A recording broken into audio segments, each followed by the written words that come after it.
January has been an interesting and busy month at Westminster. Things have changed somewhat with English votes for English laws coming into operation, which means that there are some items which I'm no longer permitted to participate in. A number of people have contacted me with financial concerns this month. A number of women who were born in the 1950s have been very worried to hear that their pension age is going to change, and sometimes with no notice to them. I think all of these women, like myself, think it is fair to make people's pension ages equal, whether they're men or women, but what's not fair is to do this unexpectedly, changing people's retirement plans at the drop of a hat. People have also contacted me if they are investors in the Connaught Income Fund.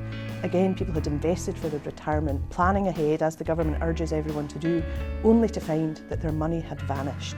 These things are unacceptable, and I will continue to press at Westminster for people whose pension and retirement plans have been changed. This is not acceptable, and we need to push very hard with the appropriate authorities to resolve these issues. My constituent Billy Irving from Neilston has been sent to jail in India. Billy has been accused of piracy.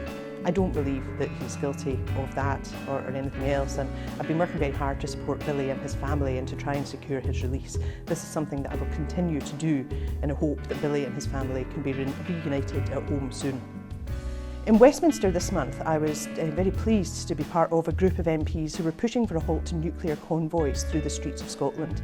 I was unaware until recently that East Renfrewshire is zoned for nuclear convoy transportation.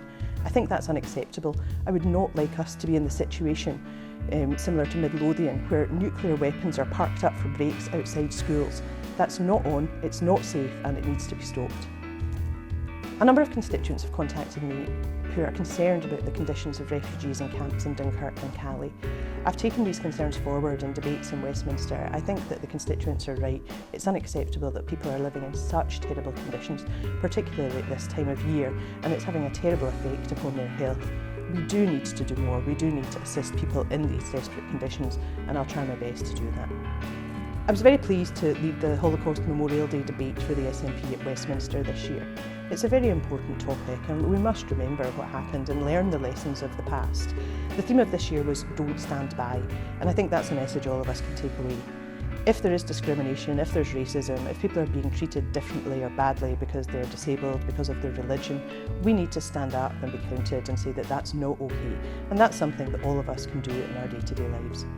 It was very interesting to visit RAF Waddington in Lincoln this month as part of the all-party parliamentary group on armed drones.